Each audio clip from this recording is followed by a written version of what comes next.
Hello everyone. So today we are continuing with the class 9 political science chapter number 2, constitutional design. In this video we will be mainly talking about the philosophy of the Indian constitution and the institutional design. Okay, so let's start with the philosophy of the constitution.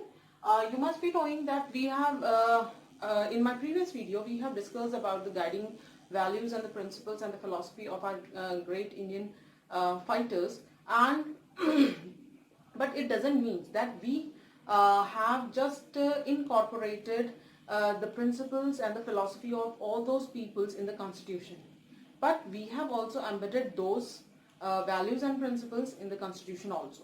Okay, so if we start with the topic, now the first word is the preamble. Now what is preamble? Preamble is a short statement of its basic values, and it is the soul of the Indian constitution.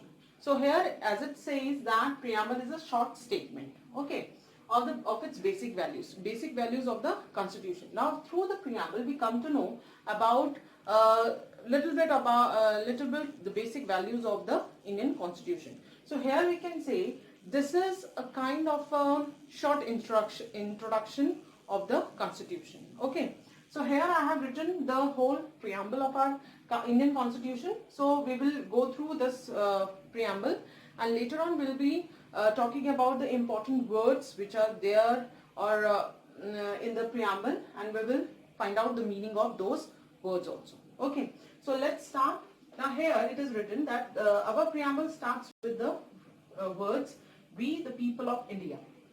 Now why we have started with the "We the people of India"? Because here we are talking about all the citizens of our country. Here we considers to all the citizen of our country that we people have adopted, enacted and made our own Indian constitution. Okay, it is not like that someone external power or someone external authority has given this constitution to us. We people, we made it, we adopted it, and we are the one who enacted it. Okay, so that is why it starts with the word "We the people of India." Having solemnly resolved to constitute India into a, we people, we have constituted our India into a sovereign, socialist, secular, democratic republic. Now these 5 words are very much important, because now if you later on when you will come to know about the meaning of these words, so now these kind of means the meaning of or the explanation of these words can be asked in your exams also. So that is why these 5 words are very much important. Okay, so here I said that we the citizens of our country, they have constituted India into a sovereign. Now what does the sovereign means? Sovereign means that we people have the power to take any kind of decisions. Okay, and no external power have right to interfere in our external as well as the internal affair. Okay, they cannot dictate us what to do or what cannot. Okay, so this means sovereign. Now if we talk about the socialist means that you must be knowing that in any country the wealth is generally means generated by all the people of our country, of any country. Okay, so in socialist mean that all the wealth and the money should be equally divided among all the people in the country. So that is why the government should control all the lands and all the industries, so that they can equally distribute all the money or the wealth among all the people equally. Okay, now next is the secular. Now this word, maybe you will be familiar with this word, because in your previous class also you must have discussed this word. And secular means that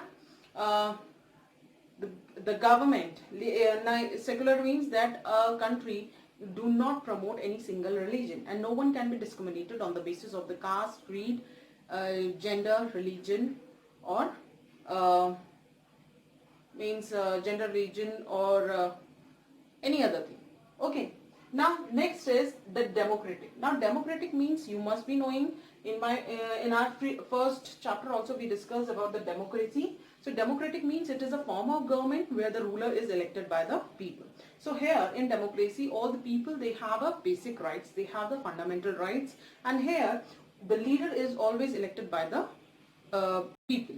Okay, now here we have also seen that in democracy, the ruler is always accountable to the people. He is always answerable to the people.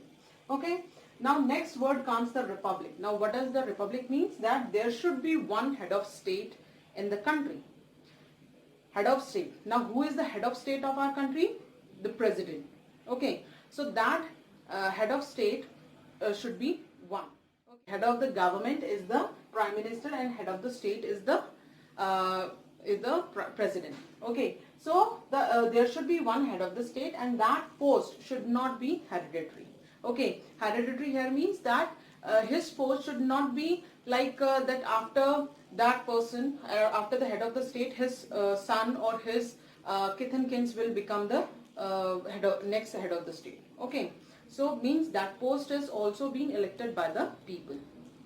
Like in our country, we people, the elected representative, they elect the president. Okay, so here I think you must have understand all these 5 important words. Now, and to secure all these citizens, so we should secure all the citizens of our country by giving them justice. Okay, you should know that justice means that to provide them means there should be no discrimination on the basis of any caste, creed, religion, gender. All the people should be equally treated before the law. Okay, no one is above the law. So here justice means every citizen of our country should be given justice on the basis of the social, economic and the political aspects. Okay, so it should not be happen that only before means on the basis of the only before the law we are providing the justice. It should be remain on the basis of the social. In society also we should provide justice to the people. In economy, means the wealth should be also be provided equally to the people. Then only we can maintain a kind of justice. Okay. Then in politics also, in political means that in politics also every people should be given justice. Means it should not be happen that we are just providing seats and we are providing ticket to some group of people only. Okay, so justice should be given on the social, economic and the political aspects. Now next is the liberty. Liberty means the freedom of thought should be there to the people. They should have a freedom of expression. They have freedom to have faith, anything, to have believe on anything. They have a liberty or the freedom to worship any god and goddesses. Okay, now next is the equality. Equality of status means every person should be given equal rights in the country. Equality should be in the country, and they should have an equal of status and the opportunity. Okay, means it should not be happen that when we are providing the employment, that time we are providing just we are providing those opportunity to some people.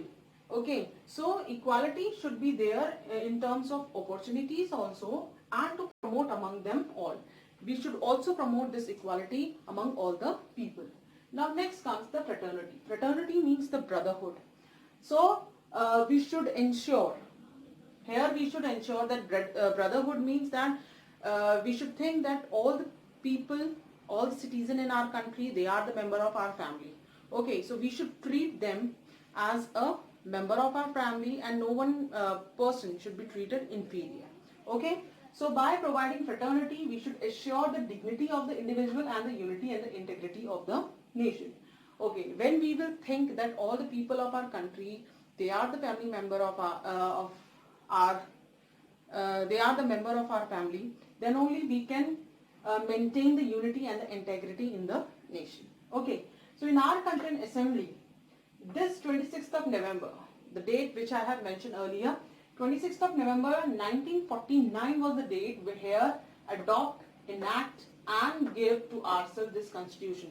So we people, we have, means on this particular date, we have adopted in our constitution, and later on we have decided, means we do not enact, but when we adopted this constitution, that time in our preamble it was written enacted, but we decided this date, the date of inaction, in 26th of January 1950 to mark the importance of the day of the 26th of January 1930. Okay, so this is the preamble of our constitution, through which we come to know that what is the some basic features of our constitutions were laid, and we come to know about the constitution. Okay, now next we'll be talking about the institutional design. Now institutional design, here we are institutional design again. Our constitution, you all know that we have written our constitution after a long debate and discussion.